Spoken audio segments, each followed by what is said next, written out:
ഞങ്ങളുടെ party 64-ൽ CPM ആകുമ്പോൾ Chinese ചാരന്മാരെന്ന് പറഞ്ഞ് നിരോധിക്കപ്പെട്ട പാർട്ടിയല്ലേ? അല്ല, നിരോധിക്കപ്പെട്ട പാർട്ടിയല്ലേ? ആ പാർട്ടി അതിന് ശേഷം 1975 അടിയന്തരാവസ്ഥ കൂടി നിരോധിക്കപ്പെട്ടില്ല, ജീരിപ്പോയില്ലേ? പാർട്ടി അതെല്ലാം പ്രതിസന്ധി അഭിമുഖീകരിച്ചു, എത്രയോ പരാജയങ്ങൾ ഏറ്റുവാങ്ങി. ഇതാണ് പുതിയ കാര്യമാണ് കേരളത്തിലൊരു തെരഞ്ഞെടുപ്പ് പരാജയപ്പെടുന്നത്, പഞ്ചായത്തുകൾ പരാജയപ്പെടുന്നത്. പരാജയവും അല്ലെ വിജയവും അല്ലല്ലോ CPMന്റെ അടിസ്ഥാനം. CPMന്റെ അടിസ്ഥാന ആശയങ്ങളാണ്, നിലപാടുകളാണ്.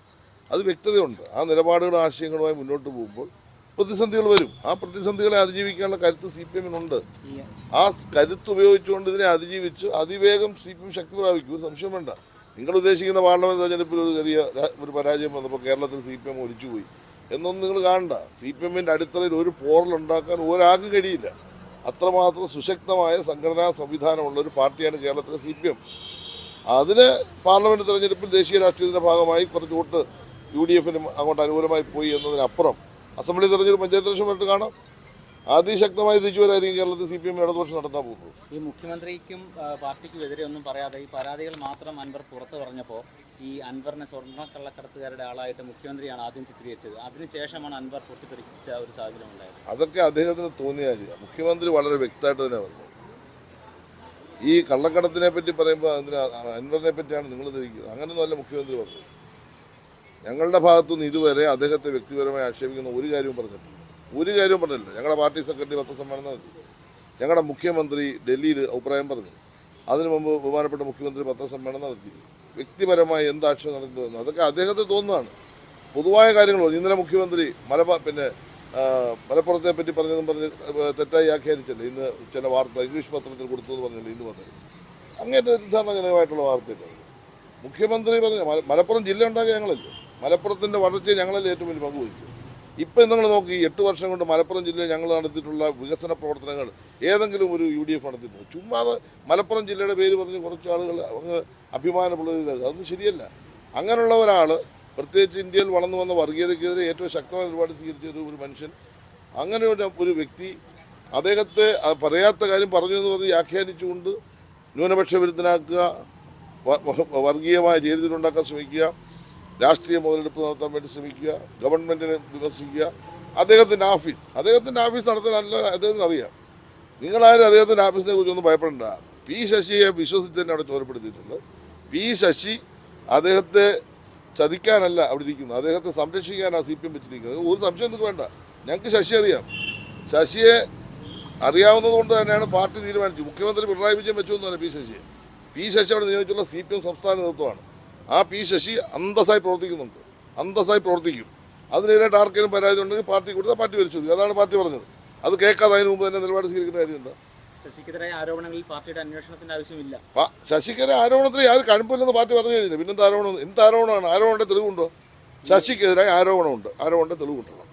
ചുമ്മാ ആരോപണം അന്തരീക്ഷത്തിൽ പറഞ്ഞാൽ മതി. എനിക്കെതിരെ ആരോപണത്തെ തെളിവ് കിട്ടണം. തെളിവില്ലാത്തൊരു കാര്യത്തെപ്പറ്റി മുൻകൂട്ടി പറയാൻ പറ്റില്ല. ഒരു വിഷയത്തെപ്പറ്റി പറയുമ്പോൾ തെളിവ് കൊടുക്കണം.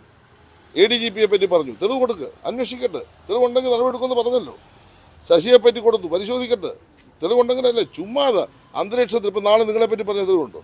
നിങ്ങളെപ്പറ്റി പറഞ്ഞാൽ നിങ്ങളുടെ സ്ഥാപനത്തിൽ നിന്ന് നിങ്ങൾ നടപടിയെടുക്കുമോ? ഒരാൾ ചുമ്മാ ഒരു ആരോപണം ഉന്നയിച്ചാൽ പറ്റുമോ?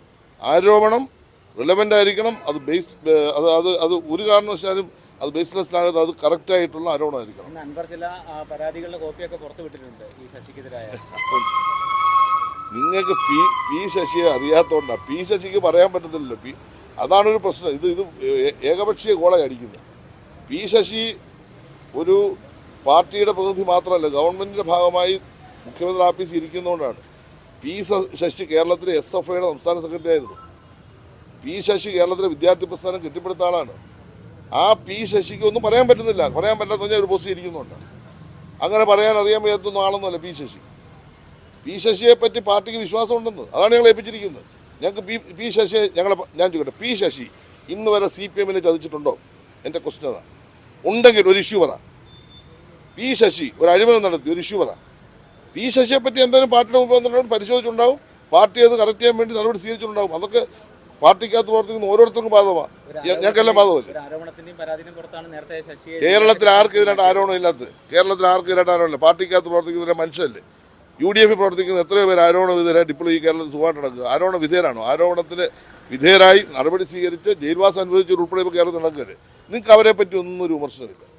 നിങ്ങൾ രാവിലെ ഓരോ മാധ്യമങ്ങൾ എടുത്തു കഴിഞ്ഞാൽ എല്ലാ CPM-ൻ്റെ ഏതെല്ലാം ലോക്കൽ കമ്മിറ്റിക്കാരുണ്ട്, ബ്രാഞ്ചുകാരുണ്ട്. ഈ പാവങ്ങളുടെയൊക്കെ പുറകെ ഇങ്ങനെ നടക്കുന്നില്ല. ഏത് പാർട്ടിയിലും ഏത് പ്രസ്ഥാനത്തിലും ഏത് സമുദായ സംഘടനയിലും ഏത് സ്ഥലത്തും കുറ്റങ്ങൾ അല്ലെ കുറവുകളുള്ള മനുഷ്യരുണ്ട്. അവരെ പറ്റി ഒരു ആക്ഷേപം വന്നാൽ അത് പരിശോധിക്കും. ഞാൻ ചോദിക്കട്ടെ, കേരളത്തിൽ CPM-ൻ്റെ വന്ന ഏതെങ്കിലും ഒരു ആക്ഷേപം പരിശോധിക്കാതിരുന്നിട്ടുണ്ടോ? തെറ്റ് കാണിച്ച് ഒരാളിനെ ഞങ്ങൾ സംരക്ഷിച്ചിട്ടുണ്ടോ? പറ. ഇന്നിവിടുത്തെ UDF-നോ BJP-ക്കോ ഇങ്ങനെ പറയാൻ ധൈര്യമുണ്ടോ? തെറ്റ് കാണിച്ച് ഒരാളിനെ പ്രൊട്ടക്ട് ചെയ്തില്ല. അതുകൊണ്ടാണ് CPM-നെ ജനങ്ങൾക്ക് വിശ്വാസം. അതുകൊണ്ടാണ് അൻവർ ഉൾപ്പെടെ CPM-ന് പരാതി തന്നിരിക്കുന്നത്. ചുമ്മാ ഒന്നും പറയാനില്ല. പാർട്ടി വിശ്വാസം ഉണ്ടായിരുന്നു. ഒരു ഘട്ടം കഴിഞ്ഞപ്പോൾ അദ്ദേഹം തിരിഞ്ഞുപോയി. അത് അദ്ദേഹത്തിന് പറ്റിയുള്ള താല്പര്യങ്ങൾ കാണുമായിരിക്കാം. പക്ഷേ ഇവിടെ എന്താ പ്രശ്നം? നിങ്ങൾ ഈ പറയുന്ന ആരോപണ വിധേയനായി എന്ന് മുദ്ര കുത്തിയ ഒരാളിനെ ക്രൂശി കയറ്റുക. നാളെ അദ്ദേഹത്തിന് മേൽ ഉന്നയിച്ച ആരോപണത്തിന് അടിസ്ഥാനം എന്ത് ചെയ്യും? തിരുത്തി പറയാൻ പറ്റുമോ? അല്ലെ അദ്ദേഹത്തിന് ശവമോക്ഷം കൊടുക്കുമോ? അതെല്ലാം ആരും പറഞ്ഞല്ലോ. മുഖ്യമന്ത്രി ക്ലിയറായി പറഞ്ഞല്ലോ. ഉള്ള പരാതികൾ അന്വേഷിക്കാൻ അദ്ദേഹം കുറ്റക്കാരനാണ്, വരട്ടെന്നേ. കുറ്റം ചെയ്തില്ലെങ്കിൽ നടപടിയില്ല, കുറ്റം ചെയ്ത് നടപടി ഉണ്ടാവും. ഇത്രയുള്ള കാര്യം. എന്തിന് സ്ഥാനത്തു നിന്ന് മാറ്റണം? നിങ്ങൾ ഈ പറഞ്ഞത് എന്ത് സ്ഥാനത്തു നിന്ന് മാറ്റാനാ? എന്നെ പറ്റി രാഷ്ട്രീയം വന്ന ഉടനെ എടുത്ത് മാറ്റി ചെയ്യുന്ന അന്വേഷണം. പിന്നെ RSS നേതാവിന് അയാൾ വ്യക്തിയെ കണ്ട് ഞങ്ങളത് പാർട്ടി എന്ത് വേണം? അതിന് വ്യക്തികളെ RSS നേതാവിനെ കാണാൻ അവകാശമില്ല. എന്താണ് RSS ഉദ്യോഗസ്ഥന്മാർക്കിടെ പ്രവർത്തിക്കാൻ തീരുമാനിച്ചല്ലോ? നിങ്ങൾ എന്തെങ്കിലും പറഞ്ഞോ?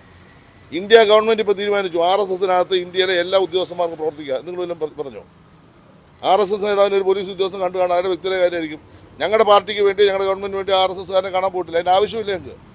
ഞങ്ങൾക്കൊരു RSS-കാരനെ കണ്ടിട്ട് കേരളത്തിൽ രാഷ്ട്രീയം വളർത്തുന്ന ആവശ്യമില്ല. ഞങ്ങളുടെ പാർട്ടിയെ സംബന്ധിച്ച് ഞങ്ങൾക്ക് നിലപാടുണ്ട്. ആ നിലപാട് RSS വിരുദ്ധ നിലപാടാണ്.